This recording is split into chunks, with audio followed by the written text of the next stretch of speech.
Assalamualaikum warahmatullahi wabarakatuh. Bismillahirrahmanirrahim. Ashhadu an la ilaha illallah wa ashhadu anna Muhammadar Rasulullah. Allahumma salli ala Sayyidina Muhammad wa ala ali Sayyidina Muhammad. Rabbi syrah li sadri wa yassir li amri wahlul 'uqdatam min lisani yafqahu qawli. Amin. Bismillahirrahmanirrahim. Salam hormatku, salam ta'zimku selalu buat para sahabat-sahabatku tercinta, baik yang ada di dalam ataupun yang ada di luar negeri. Semoga kita semua senantiasa selalu di dalam kebaikan, senantiasa selalu di dalam kebahagiaan di sisi Allah Subhanahu wa Ta'ala.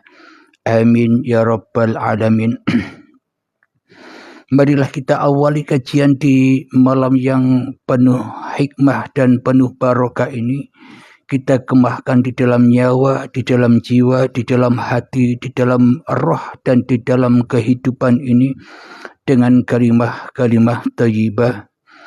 Subhanallah walhamdulillah wa la ilaha illallah wallahu akbar wa la hawla wa la quwwata illa billahil aliyyil azim.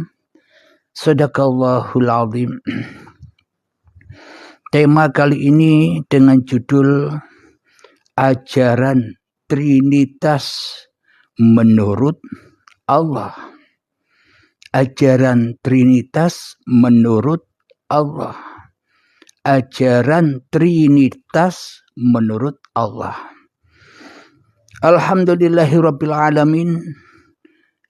Bagaimanakah yang dimaksud ajaran Trinitas menurut Allah? Bukan menurut Islam yang selama ini kita kenali. Karena di dalam Islam yang kita kenali selama ini tidak ada ajaran Trinitas.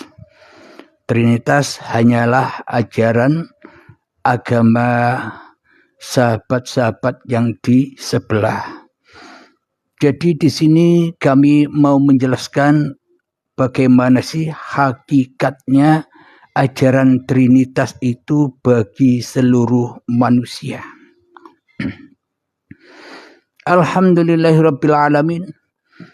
Sebelum kita kaji, saya akan membacakan di dalam ayat suci Al-Quran. Kebetulan ada di dalam surat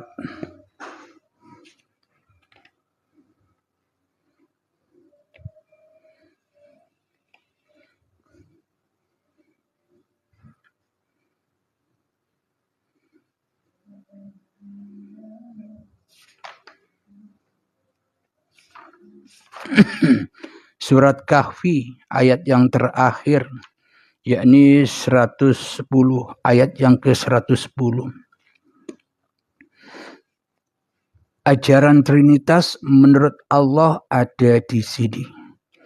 Bagi kita bila hanya mengkaji makna yang tersurat saja, terjemahannya saja, ya tak akan memahami. Marilah kita bersama-sama untuk mengkaji makna yang terpendam yang selama ini belum kita ketahui bersama. Kita sama-sama belajar untuk membuka tabir, membongkar makna mutasabihat di dalam surat Kahfi yang ayat yang ke-110 ini. A'udzu billahi minasyaitonir rajim. Bismillahirrahmanirrahim. Qul innama ana basyarum mithlukum yuha ilayya annama ilahukum ilahu wahid. فَمَنْ كَانَ يَرْجُو لِقَاءَ رَبِّهِ فَلْيَعْمَلْ عَمَلًا صَالِحًا وَلَا يُشْرِكْ بِعِبَادَةِ رَبِّهِ أَحَدًا. Yang artinya, katakanlah di dalam kurung Muhammad, sesungguhnya aku ini hanya seorang manusia seperti kamu yang telah menerima wahyu bahwa sesungguhnya Tuhan kamu adalah Tuhan yang Maha Esa. Maka barang siapa mengharap pertemuan dengan Tuhannya, maka hendaklah dia mengerjakan kebajikan dan janganlah dia mempersekutukan dengan sesuatu pun dalam beribadah kepada Tuhannya. Shadaqallahul Azim. Jadi di sini katakanlah Muhammad. Jadi kalau ayat ini hanya untuk Kanjeng Nabi Muhammad saja, berarti wahyu atau Al-Quran ini bukan untuk kita. Hanya untuk Kanjeng Nabi Muhammad bila domirnya hanya kepada sosok Kanjeng Nabi Muhammad saja. Akan tetapi domir yang sesungguhnya di dalam Al-Quran ini, berhubung Al-Quran ini untuk seluruh manusia. Tidak peduli agama apa saja, untuk seluruh manusia, rahmatan lil alamin. Maka domirnya ya katakanlah wahai manusia.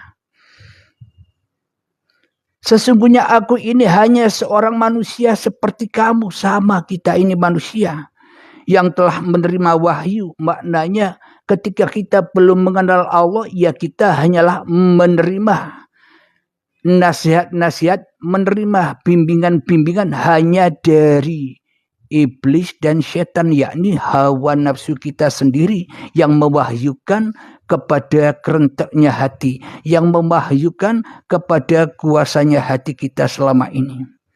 Maka barang siapa mengharap pertemuan dengan Tuhannya, maka hendaklah dia mengerjakan kebajikan dan janganlah dia mempersekutukan dengan sesuatu pun dalam beribadah kepada Tuhannya. Yakni barang siapa yang ingin bertemu Tuhannya, ya jangan sekutukan Tuhan dengan diri kita di hati kita. Jangan jadi Tuhan lagi kita di hati kita. Itulah cara untuk bertemu dengan Tuhannya. Bila sudah bertemu dengan Tuhannya, maka bisa otomatis beramal kebajikan dan beramal soleh. Kenapa? Karena yang beramal yang maha suci itu sendiri.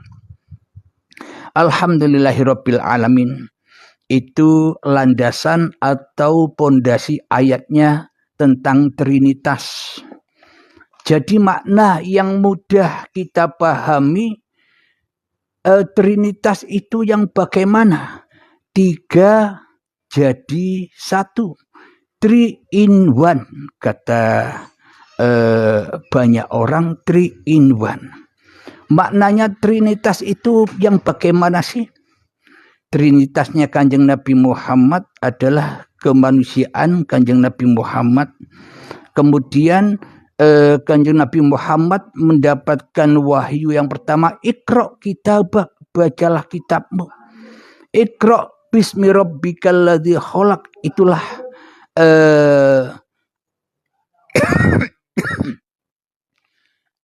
langkah yang kedua. Untuk apa? Untuk ketemu yang tunggal.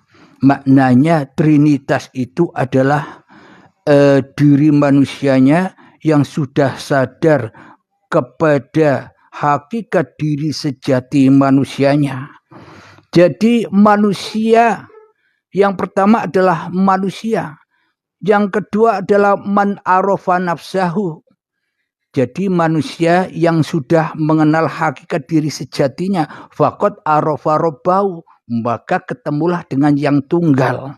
Jadi perjalanannya yang ketiga, manusianya yang belum mengenal Tuhan seperti saya ini. Yang kedua, ketika manusianya disadarkan oleh Allah, Iqra kitabak, bacalah kitabmu, siapakah hakikat diri sejatimu. Itu yang kedua. Bila manusia sudah mengenal hakikat diri sejati manusia kita seperti junjungan kita Kanjeng Nabi Muhammad SAW dan seluruh para nabi dan seluruh para rasul, maka faqad arafa rabbahu, maka yang tunggal, yang tiga ini jadi Ahad, jadi Esa. Itulah yang dimaksud Tritunggal. Jadi penjelasannya begini. Ketika Abdul Halim ini masih merasa diri Abdul Halim yang ada, ketika diri Abdul Halim ini merasa diri Abdul Halim yang wujud, yang hidup, yang nampak, yang jelas, yang berkuasa atas diri Abdul Halim di dalam hatinya, maka ini masih tri, masih belum tunggal, masih tri. Jadi Abdul Halimnya wajib sujud agar sampai meniti tahap yang kedua, yakni sujud kepada hakikat diri sejatinya. Jadi perjalanan Abdul Halim ini bila masih belum belajar ilmu hakikat dan makrifat, belum mengenal Tuhan, yang dikenal di dalam hati kita masih Abdul Halimnya. Sedangkan Nur Muhammad atau Nurullah masih awang-awang atau bayang-bayang atau halusinasi saja, untuk bahas-bahasan saja. Maka Abdul Halim tetap menjadi Tuhan di dalam dada ini. Inilah jadi tiga yang belum sampai kepada hakikat diri sejati Abdul Halimnya, yakni Nur Muhammad. Jadi cahaya yang terang benderang di dalam hatiku masih Abdul Halimnya. Sedangkan cahaya Nur Muhammad dan cahaya Nurullah masih gelap. Masih hanya dibahas-bahas saja. Masih hanya dibuat debat-debatan saja. Padahal yang jadi Tuhan hanyalah Abdul Halim saja. Untuk cari-cari kebenaran, untuk cari-cari kebanggaan, untuk cari-cari kemuliaan di sisi manusia. Jadi trinya belum ahad. Jadi agar Abdul Halim ini bisa masuk ke dalam babakan yang kedua dari yang ketiga. Ini kan tiga, jadi yang ketiga harus sadar bahwa kita selama ini selalu dan selalu mempertuhankan hawa nafsu kita sendiri di hati kita daripada mempertuhankan Allah. Cahaya kemanusiaannya masih terang benderang, sedangkan cahaya Tuhannya, cahaya nabinya masih gelap. Nabinya hanya dibangga-banggakan sosok-sosok jasadnya saja. Bagaimana mungkin kita bisa membangga-banggakan Kanjeng Nabi Muhammad bila kita belum ketemu dengan Kanjeng Nabi Muhammad sendiri? Jadi maknanya untuk jalan langkah agar yang tiga ini masuk ke dalam yang kedua, agar kembali ahad, maka sujudlah kepada Nur Muhammad. Maknanya bersujud kepada Nur Muhammad ini adalah relakan, ridhokan bahwa cahaya kemanusiaanmu itu sebenarnya gelap. Cahaya kemanusiaan kita ini sebenarnya gelap tanpa uripe Allah. Karena kita selama ini hanya mengaku-akui bahwa hidup ini adalah hidup manusiaku, urip ini adalah urip kamanungsananku, sehingga hatiku gelap akan Nur Muhammad dan akan Nurullah. Jadi Nur Muhammad, Nabi, Rasul dan Tuhannya masih gelap. Karena manusia masih di alam jahiliyah. Masih terang benderang keberadaan manusianya di dalam hatinya daripada Tuhannya. Maka itulah yang dimaksud alam jahiliyah itu. Belum datangnya kerasulan Kanjeng Nabi Muhammad. Jadi cerita yang ada di dalam Al-Quran, ada di dalam kitab, semua itu hanyalah simbol-simbol apa yang sudah terjadi di dalam setiap hati manusia. Akan tetapi manusia lebih memulia-muliakan simbol-simbol yang ada. Manusia lebih mengikuti simbol-simbol yang ada. Manusia lebih mengikuti atau memberhalakan, mentuhankan, memulia-muliakan, mendewakan simbol-simbol saja. Karena manusianya tak mau kembali kepada Tuhannya. Karena manusianya masih erat menjadi Tuhan-Tuhan itu di dalam hatinya. Sehingga arwahnya gentayangan memberhalakan apa-apa yang di luar dirinya. Karena manusia tidak bisa masuk ke dalam dirinya. Karena di dalam diri manusianya hanyalah terang benderang silau dengan diri kemanusiaannya. Maka terterangilah wujud-wujud hubbud dunya di dalam hati kita selama ini. Ya termasuk saya. Alhamdulillahirabbil alamin.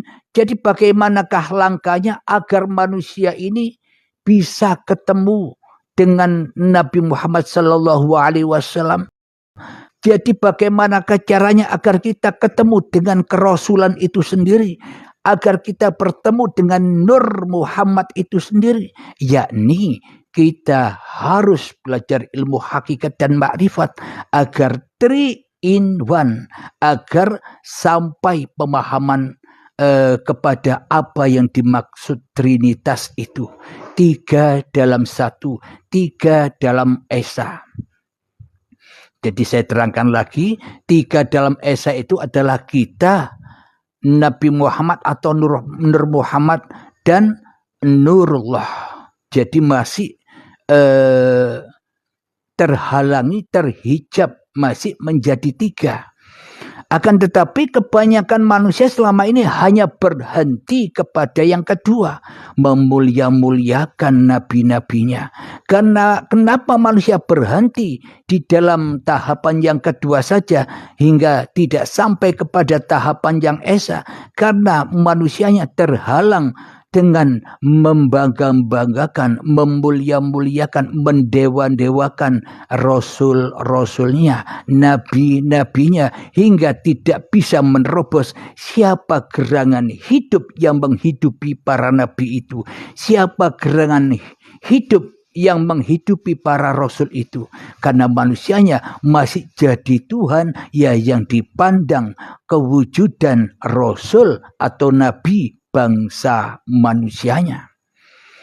Padahal nabi atau rasul itu bangsanya hati, agar kita sampai kepada keahadan, agar kita sampai kepada keesaan, agar kita sampai kepada Tuhan yang menghidupi makhluk ini. Alhamdulillahirabbil alamin. Jadi untuk mencapai tahap yang kedua, yakni kepada masuk ke dalam Nur Muhammad, maka wajib Abdul Halim ini bersujud kepada Nur Muhammad itu. Apa maknanya bersujud? Bukan sujud-sujudnya seperti sholat loh ya.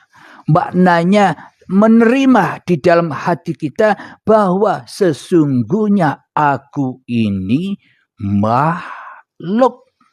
Jadi sesuai apa yang difirmankan Allah itu di dalam surat Al-Kahfi tadi, yang artinya, katakanlah Muhammad, sesungguhnya aku ini hanya seorang manusia seperti kamu yang telah menerima wahyu, bahwa sesungguhnya Tuhan kamu adalah Tuhan yang Maha Esa.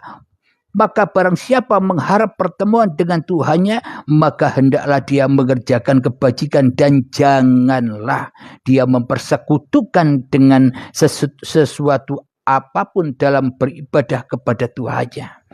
Nah, inilah yang dimaksud. Jadi Nabi Muhammad pun sama dengan kita. Karena Nabi Muhammad sudah iqra' kitabak, membaca dirinya siapa dia sebenarnya. Jadi Kanjeng Nabi Muhammad pun juga menyadari bahwa dirinya hanyalah makhluk, bukan khalik. Maka bagi Kanjeng Nabi Muhammad ketika sadar bahwa dirinya hanyalah makhluk, bersujud kepada makhluk maknanya menyerahkan dirinya kepada Tuhannya, yakni maknanya sudah mengetahui hakikat diri sejati manusianya. Itulah yang dimaksud bersujud kepada Nur Muhammad itu. Sehingga ketika sudah bersujud kepada Nur Muhammad, yakni ketika kita sudah merasa bahwa diri kita ini hanyalah makhluk yang tiada, hanyalah makhluk yang gaib, hanyalah makhluk yang tak punya daya apa-apa. Kemudian faqad arafa rabbahu, maka nyatalah Tuhannya. Itulah yang dimaksud Esa, itu yang dimaksud Trinitas menurut Allah itu. Jadi jalannya seperti itu. Manusianya yang belum sadar atau manusianya yang ingin ketemu Tuhannya, ia harus masuk ke dalam Nur Muhammad, yakni menyadari bahwa diri manusianya lah yang gaib, diri manusianya lah yang tak ada, diri manusianya lah yang binasa, diri manusianya lah yang fana. Kemudian ketika sudah datang kefanaan itu, klik, maka faqad arafa rabbahu, maka nyatalah Tuhannya. Inilah yang dimaksud Trinitas yang sesungguh-sungguhnya menurut Allah. Untuk siapa? Untuk seluruh manusia, untuk seluruh agama, untuk seluruh siapapun manusianya. Kenapa? Karena manusia itu semuanya ya ciptaan Allah. Baik orang-orang atau manusia yang beragama Islam, ya ciptaan Allah. Orang-orang yang beragama Kristen, ya ciptaan Allah. Orang-orang yang beragama Nasrani, Yahudi, Majusi, Sabiin, Konghucu, Hindu, Buddha, dan sebagainya, ya semua ciptaan Allah. Jadi inilah yang dimaksud agama rahmatan lil alamin, cara kembali kepada Tuhan. Bagaimanakah caranya? Ya harus kita tahu sejarah kita, dari mana kita didatangkan, dari kegoiban kita didatangkan. Ya harus pulang kembali kepada kegoiban. Maka nyatalah Trinitas, yakni maka nyatalah keesaan Allah itu. Alhamdulillahirabbil alamin. Maka dari itu iblis tidak mau bersujud kepada Adam. Maknanya manusia tidak mau bila dikatakan manusia itu tidak ada. Manusia tidak akan pernah rela dan ridho bila manusia itu dikatakan gaib, ranyoto, rajelas. Yang ada hanya Allah. Tidak percaya manusianya. Kebanyakan manusia tidak mau. Aku saja yang wujud. Aku saja yang hidup. Aku saja yang berkuasa. Allah gaib kok. Mana bukti kekuasaan Allah? Allah gaib. Mana bukti kewujudan Allah? Allah gaib. Mana bukti kekuasaan Allah? Allah gaib. Inilah setan itu yang tak mau bersujud kepada Adam. Ternyata setan yang diceritakan di dalam Al-Quran, di dalam kisahnya Nabi Adam dan Hawa itu ternyata diri kita sendiri. Kalau kita memahami Al-Quran yang di luar diri, kita selamanya tak akan pernah paham. Bila kita mengkaji Al-Quran yang ada di dalam diri kita, Al-Quran Qadim, maka kita akan paham, ternyata Al-Quran, Alkitab, apapun kitab-kitab Allah yang sudah ada di luar diri kita, yang sudah diturunkan ke dunia ini, semuanya hanyalah simbol-simbol apa yang ada di dalam setiap hati manusia. Tapi kebanyakan manusia mentuhankan, memberhalakan simbol-simbol itu, sehingga manusia tak mengenal dirinya. Jangankan mengenal Tuhan, mengenal dirinya saja tidak bisa.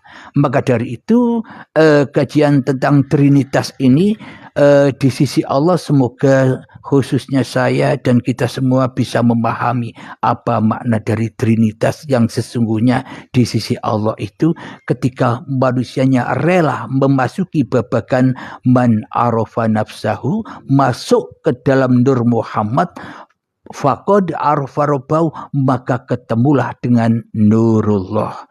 Karena semua manusia itu sejatinya utusan Allah, karena sejatinya semua manusia itu Rasulullah. Bukan sejati manusia itu utusan setan. Bukan sejatinya manusia itu Rasulnya setan. Tapi Rasulullah utusan Allah. Karena manusia bukan buatan setan. Karena manusia bukan ciptaan setan. Tapi ciptaan dan buatan Allah. Tentunya hanya Allah yang bisa berrasuli, yang bisa mengutus, yang bisa menyuruh-nyuruh manusia di dalam kekuasaannya.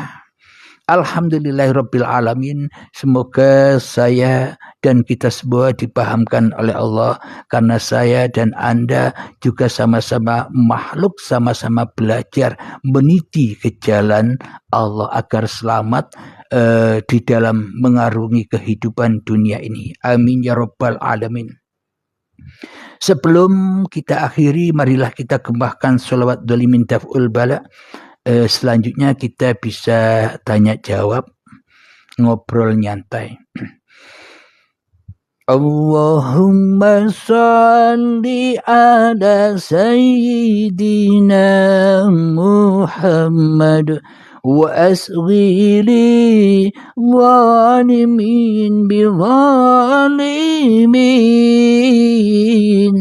wa akhrijna min bainihim salimin